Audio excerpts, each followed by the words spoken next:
Madam Vice President, ladies and gentlemen, I thank the African and Diaspora Young Leaders Forum for making me part of this conversation and for the opportunity to deliver these remarks at the closing plenary in the presence of the U.S. Vice President, the Honorable Kamala Harris, and in this spectacular building, so admired by all Ghanaians, and indeed by all Africans, as it was designed by one of the foremost architects of his generation, the globally acclaimed Ghanaian architect, David Adjaye.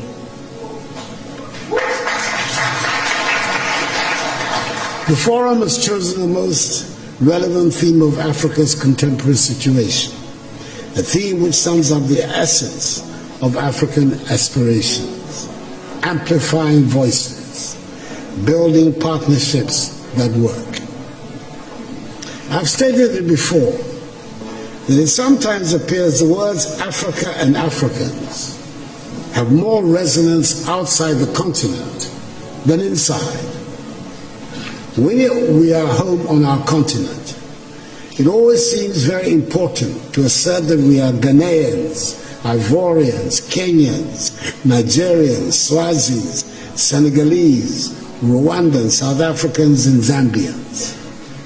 Then we find ourselves outside the continent, and then we discovered that to the outside world, there are no Ghanaians, there are no Senegalese, and there are no Tanzanians.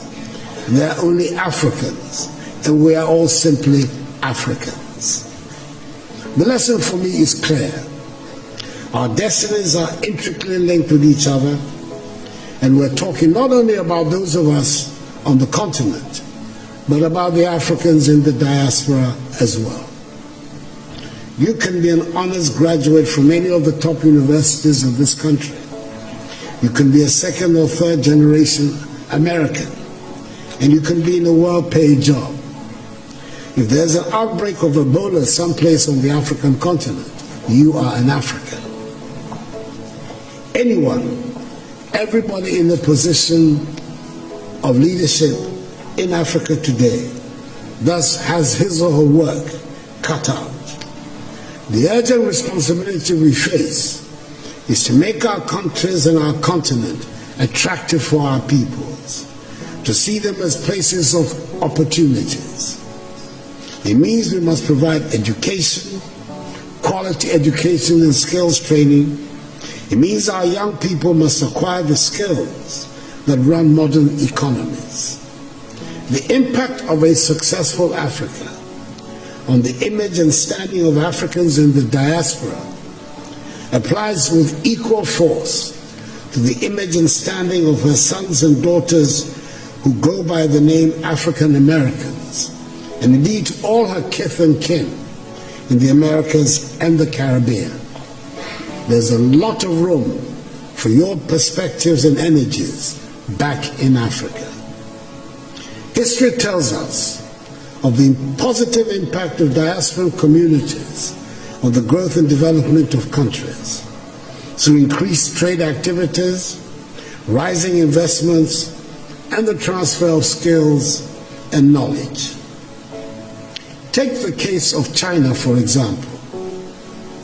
With an emigre population of some 60 million, the Chinese diaspora is said to be the 25th largest country in the world, who, according to the Nikkei Asian Review, own assets worth 2.5 trillion United States dollars. When foreign companies in the late 1970s reduced their investments in China, it was the Chinese diaspora that shored up the economy. According to the Washington, D.C.-based Migration Policy Institute, MPI, half of the foreign direct investment, that is some 26 billion United States dollars, that transformed China into a manufacturing powerhouse in the 1990s, originated from the Chinese diaspora. That is the rationale of Ghana's initiative of Beyond the Return, which is building on the considerable success of the Year of Return and the renewed enthusiasm around building Africa together.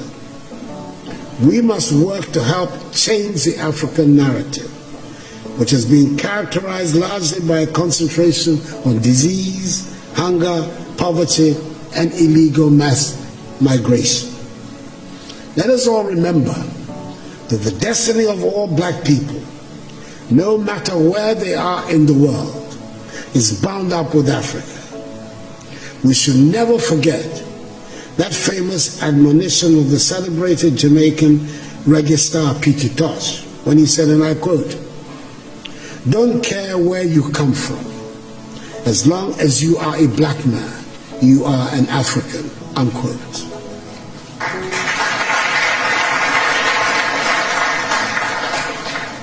We must help make Africa the place for investment, progress, and prosperity, and not from where our youth flee in the hope of accessing the mirage of a better life in Europe, Asia, or the Americas.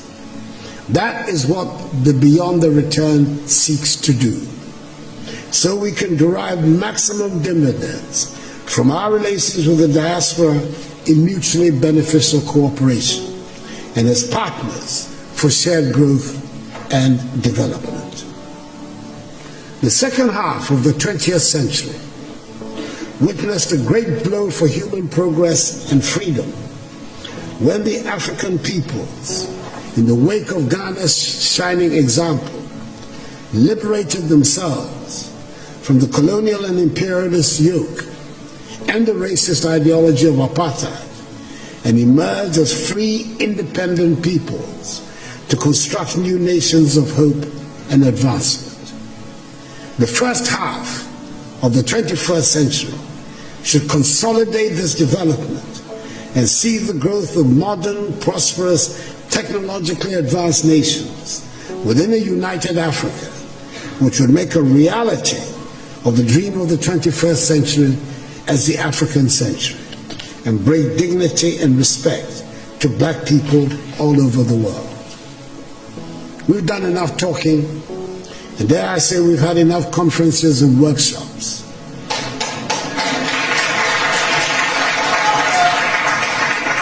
We know what we need to do. It is time just to do it. We've run out of excuses for the state of our continent. We have the manpower, we should have the political will. It is time to make Africa work. We have good reason to be proud of who we are and the beautiful continent that is ours with its vibrant cultures. The geographic space covered by Africa makes it the second largest of the 7 continents. It has 30% of the world's remaining minerals of value. It has some of the most breathtaking scenes on our planet. It has plants and animals that are wonders of the world and critical for the survival of the globe. I hear a lot about the need to change our narrative and tell our own good story. Ladies and gentlemen, as the saying goes, nothing succeeds like success. If we work at it, if we stop being beggars and spend Africa's monies inside the continent, Africa would not need to ask for respect from anyone. We would get the respect we deserve.